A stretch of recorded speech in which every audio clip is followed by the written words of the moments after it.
আজকে হঠাৎ করে সন্ধ্যেবেলায় একটুখানি দই ফুচকা খেতে ইচ্ছা করছিল, তো তখন হঠাৎ করেই মাথায় এলো যে আগের দিন তো দোকান থেকে এই ফুচকা পাঁপড়গুলো কিনে এনেছিলাম, তো চলো এগুলো দিয়েই আজকে দই ফুচকা বানাবো।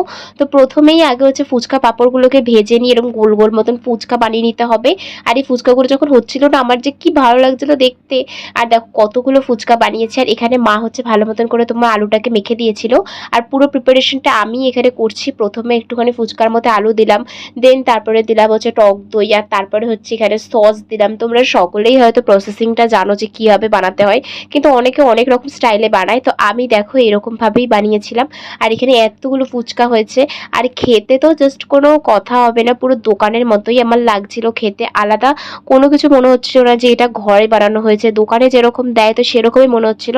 আর এই দেখো আমাদের সাথে পুচকুটাও চলে এসেছে, কিন্তু ওকে দই ফুচকা দিইনি, ওকে শুধু ফুচকা দেওয়া হয়েছে, কারণ ও ঝালে তো খেতে পারবে না, তাই না?